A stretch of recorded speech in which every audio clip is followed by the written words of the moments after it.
साथियों नमस्कार, स्वागत है आपका। साथियों, उत्तर प्रदेश में इस समय मीडिया का जो एक माहौल चल रहा है, यूपी में बाबा नेहा सिंह राठौर लोक गायिका और एक बहुत मशहूर पुरानी कवियत्री हैं अनामिका जैन अंबर, इन लोगों की जो जुबानी जंग छिड़ी हुई है और मीडिया किस प्रकार से दोनों लोगों को आमने सामने रख रहे हैं। सबसे मज़े की बात यह है कि दोनों लोग सत्ता से बाहर हैं, दोनों लोग सरकार के हिस्सा नहीं हैं, आम नागरिक हैं। और इन आम नागरिकों में से एक लोक गायिका अपने आप को कहती हैं और सामाजिक समस्याओं को अपने गीत के माध्यम से प्रस्तुत करती हैं। वहीं पर एक बहुत चर्चित कवियत्री हैं जो किसी नाम के मोहताज नहीं है, वह सरकार का पक्ष रखते हैं।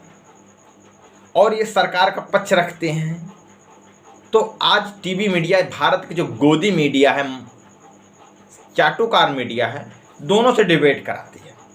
तो मैं सबसे पहले इस भारत की मीडिया से सवाल करूंगा कि क्या इन दोनों के डिबेट से भारत की जो मौलिक समस्याएं हैं वह ख़त्म हो सकती हैं।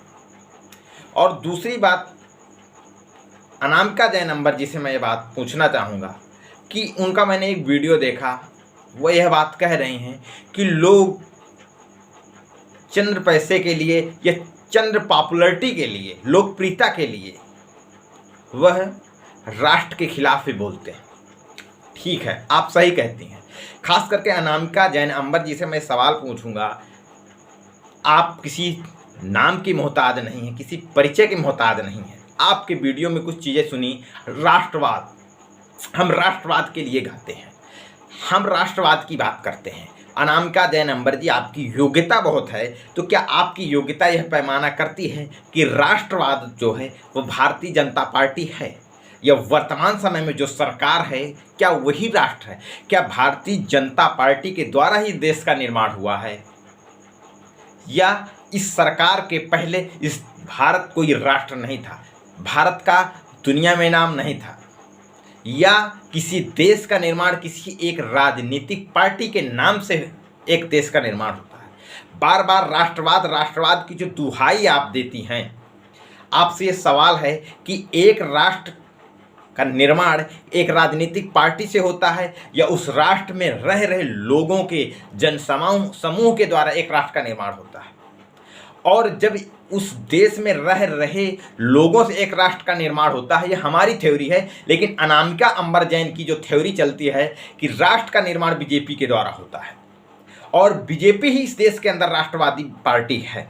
तो राष्ट्रवादी पार्टी बीजेपी है और बीजेपी को संचालित आरएसएस करती है। तो क्या आपको पढ़ी लिखी हो तो यह मालूम होगा कि जो आरएसएस के लोग हैं उस समय आज़ादी के वक्त में अंग्रेज़ों की दलाली करते थे और अंग्रेज़ों से तनख्वाह लेते थे, जासूसी करते थे।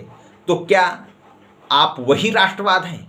आप उसी राजनीतिक पार्टी के राष्ट्रवादी हैं, या आप भी उसी खानदान से जुड़ी हुई हैं कि अंग्रेज़ों के पैसों से पढ़ लिख करके उस फैमिली में जन्म लिया और इतनी बड़ी पढ़ाई करके आज राष्ट्रवाद की आप परिभाषा बता रहे हैं? आपके पुरखों ने इस देश के लिए कितना मेहनत करके सींचा है? आप राष्ट्रवाद की बात करते हैं। नेहा सिंह ये बात मानते हैं कि नेहा सिंह सिर्फ विरोधी पक्ष का भूमिका निभा रही हैं और वह विपक्ष की में रह करके उनसे सरकार से सवाल पूछती हैं और लोग अपने गानों के माध्यम से सवाल पूछते हैं। तो यह बात सही है कि वह सिर्फ विपक्ष में काम करते हैं, पक्ष में कोई काम नहीं करते। लेकिन जस्ट आप भी बिल्कुल उनके सरकार के पक्ष में काम करते हैं। यदि आप बार बार यह कहते हैं कि हम सरकारी कभी नहीं हैं और हम सरकार के लिए काम नहीं करते हैं, तो आपने राष्ट्रवाद की बात करती हैं, तो क्या इस देश में कानपुर की जो घटना घटी इसका जिम्मेदार कौन है? क्या यह राष्ट्रवाद की अलग है कि एक राष्ट्र के अंदर किस प्रकार से किसी का घर जला दिया जाता है? यदि आप एक महिला हैं, तो इस देश के अंदर जो महिलाओं का शोषण होता है, तो एक सिर्फ जात विशेष की महिलाओं का शोषण क्यों होता है? आपने कभी यह सवाल सरकार से पूछा? क्या इस देश में रहने वाली भारत की जो दलित महिलाएं हैं, क्या भारत के राष्ट्र की नागरिक नहीं हैं? क्या किसी राष्ट्र में रहने वाले लोगों के मान सम्मान की चिंता नहीं है? राष्ट्र के जो सेनापति हैं, जो राष्ट्र के नायक हैं, और आप यदि अपने आप को इतना राष्ट्रवादी बनती हैं, तो क्या कभी सामाजिक समस्याओं में, उन सामाजिक समस्याओं में आपने कभी कोई कविता कही, कविता पढ़ी? आपके जो पति देव हैं वो भी बहुत संघ के एजेंडे में काम करते हैं। मेरी एक अपील है, आप मुजरा वाली मत बनिए। आप अगर सवाल ही पूछना है तो सरकार से भी पूछिए, आप लोगों से पूछिए।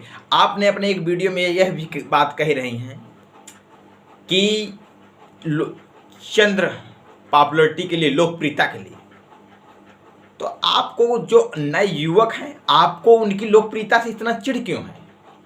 सभी का वक्त आता जाता रहता है, और जो लोकप्रियता पाने की भी एक व्यवस्था होती है, वह वर्तमान परिस्थितियों के हिसाब से लोकप्रियता बनती है।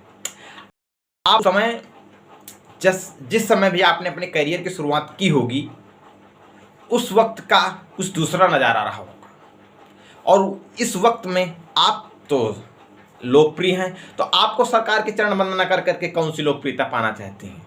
लेकिन ऐसा नहीं। आप जैसे दूसरे लोगों के ऊपर आरोप लगा रहे हैं कि थोड़ी सी लोकप्रियता पाने के लिए आप ऊटपटांग की गैर मर्यादित भाषाओं का प्रयोग करते हुए कविताएं पढ़ रहे हैं, आप ऐसा कह रहे हैं, तो हम लोग भी ये कहते हैं, मैं भी ये कहता हूं कि आपने लोकप्रियता तो बहुत हासिल कर ली है, लोकप्रियता तो बहुत हासिल की है, लेकिन आप वह चीज़ हासिल करना चाहती हैं सरकार की चरण वंदना करके, जो लोकप्रियता से बढ़ करके, क्योंकि लोकप्रिय तो हैं आप, लेकिन चरण वंदना कर करके आप कौन सी लोकप्रियता हासिल करना चाहती हैं यह आप खुद जानती होंगी। और यदि आपको वह चीज़ नहीं पाना चाहती हैं जो गैर मर्यादित या गैर कानूनी तरीके का रास्ता अपना के प्राप्त किया जाए, तो आपको ऐसा आक्षेप दूसरे के ऊपर लगाना वाजिब नहीं है, क्योंकि हर एक व्यक्ति का अपना एक दौर होता है, अपना एक वक्त होता है। आप यदि ये चाहती हैं कि जीवन भर ही आपका उदय रहेगा, अस्त कभी नहीं होगा, तो ये आप इतनी पढ़ी लिखी होकर के आप बहुत गलत सोच रहे हैं, और ज़रूरत से ज़्यादा आप सरकार की वकालत करती हैं। आप सिर्फ सरकार की वकालत करती हैं, सरकार के एक प्रवक्ता हैं। आप कोई भी कविता भारत के सामाजिक स्तर पर नहीं गाती हैं, आप दूसरों पर आरोप लगाती हैं। आप हिंदी साहित्य की खुद सही जानकारी न देकर के एक गुमराह करते हुए कविताएं पढ़ने की कोशिश करते हैं, और पढ़ते भी हैं, क्योंकि बहुत से इस देश में बहुसंख्यक जो लोग हैं वह यह बात जानते हैं, स्पष्ट रूप से जानते हैं कि इस भारत में क्या वास्तविक सामाजिक व्यवस्था है, क्या साहित्यिक व्यवस्था है। यदि कोई झूठा इतिहास लिखा जाएगा, यदि उस झूठे इतिहास का साहित्य झूठा रचा जाएगा, आप उसी झूठे साहित्य को पढ़ती हैं। इसलिए आप राष्ट्रवाद नहीं, आप एक राजनीतिक पार्टी की प्रवक्ता के रूप में काम करती हैं। इसलिए मेरा अनुरोध है, आप एक भारत की महिला हैं, तो आपको भारत की महिलाओं के सम्मान को ध्यान में रखते हुए आपको अपनी बातों को रखना चाहिए। आप जीवन भर यदि लोकप्रिय बने रहने का सपना देखती हैं, तो ऐसा यह भी संभव नहीं है।